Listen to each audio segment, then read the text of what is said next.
Cinema అయితే బాగుంది. చందు గారి డైరెక్షన్ బాగుంది, నాగ చైతన్య గారి యాక్టింగ్ బాగుంది, మన సాయి పల్లవి గారి యాక్టింగ్ న్యాచురల్గా మొత్తం క్యారెక్టర్లు విలీనమైపోయింది. సినిమా అయితే ఓవరాల్గా ఫస్ట్ హాఫ్ కంటే సెకండ్ హాఫ్ బాగా నచ్చింది. లేదు, ఇద్దరు యాక్టింగ్ సూపర్. డామినేషన్ అనేది ఎక్కడ కనిపించదు. మేము మొత్తం ఏడిపించేస్తేనే ఏడ్చుకుంటేనే యాక్టింగ్ ఇరగదీసేస్తాం. రెండే ఉన్నాయి. విలేజ్ బ్యాక్ లవ్ స్టోరీ, దేశభక్తిని కల్పించి తీసిరు తండేలు. సూపర్.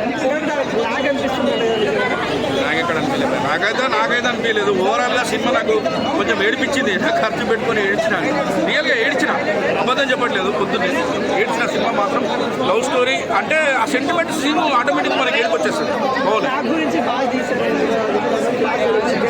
జెండా గురించి గర్వంగా చెప్పుకోవచ్చు మనం. జెండా ఆగస్టు 15 రోజు ఆ సైకోనా కొడుకులు పాకిస్తాన్ జైల్లో రెచ్చగొడితే మనోడు ఆగస్టు 15 రోజు ఆ జైల్లో జెండా ఎగరేసి సైలెంట్ కొడుతుంటాయి. Highlight scene